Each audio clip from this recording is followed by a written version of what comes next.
You think like you just so you don't get discouraged easily, I guess. Like you're always just up for the No. challenge. No, that's one thing. I very rarely will get discouraged on something that I want to do. Almost never. It's really difficult. Like I've lost. I tell this to my students all the time. I've lost way more than you'll ever compete, ever. I look at the entire class. I've lost more than this entire class of 50 people, combined. You're not going to lose as many times as me, but I'm going to keep going because I just don't get discouraged very easily.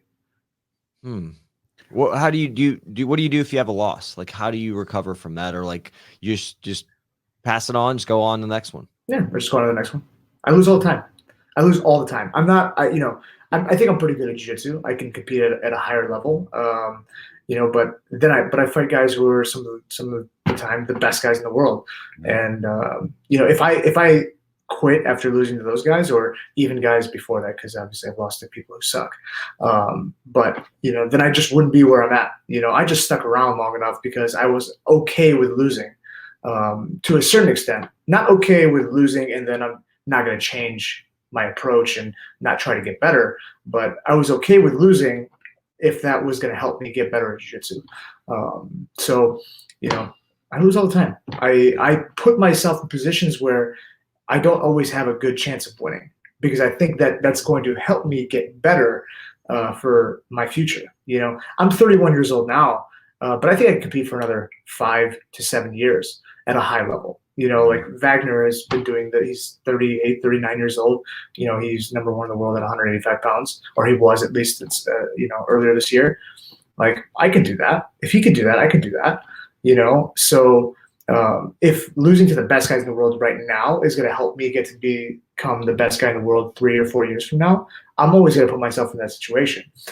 That's why I do the open class all the time, because I don't get to, I get to fight some guys that are, really, really good, and they're really big, and sometimes I beat them. And I love that. That feeling is incredible when you beat a guy much bigger than you who's supposed to be much better than you as well. And usually that's where I do the best, actually, is in those open class divisions. But sometimes you become the nail and you get hammered, by a bigger guy, sometimes a smaller guy. But I don't mind, I'm always trying to win. So it's not like I go in there with the mindset of it's okay to lose. I don't. But if I do lose, I'm not going to quit.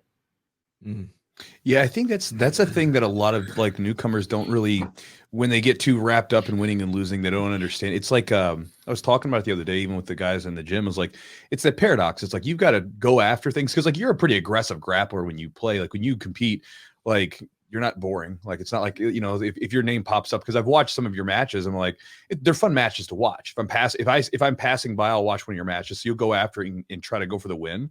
But you got to go after it. But then when you lose, it's like, it's not that you're okay with losing, because none of us are okay with it, but you just understand it's a part of it. And it's like, you got to roll, like the win and the loss doesn't necessarily matter so much. But then when you do lose, you still got to take that magnifying glass to what happened and figure out what you did. It's a weird dance. And I don't feel like you really understand it until, like you said, you've been in so many matches where you've won and lost, that at that point, like someone will say, like, someone asked me one time recently, they said, how many matches have you had? I'm like, bro, I don't even know at this point. I've been going for 20 years competing between wrestling and jiu-jitsu. I have no clue. It's all kind of a blur at this point. I'm just competing because I like testing myself every now and then. I like competing, and that's it. Yeah. It's and I don't always manage it very well. Sometimes I'll lose and I take nothing from the loss, but I'm always, my long term, right, on the macro scale, I'm always trying to, but we always mess up. I mean, like, that's why we lost. We lost because something didn't connect, right? And so, I hope I hope people don't take it in the way that I'm always learning, I'm always getting better after every loss. It's not always the case. Sometimes you don't get better. But on the long-term scale, for sure, I've gotten tremendously better for losing and for winning. You know what I mean? You say you win or you learn. Sometimes you don't. Sometimes you don't learn anything. You know what I mean? But you have to try at the very least. And maybe it doesn't happen after that one loss. But eventually, if you stick to it long enough, you have no choice. You're going to learn. You have no choice. You're just in it. It's the people who quit. Those are the people who don't end up getting what they should have out of it, I guess. Has there ever been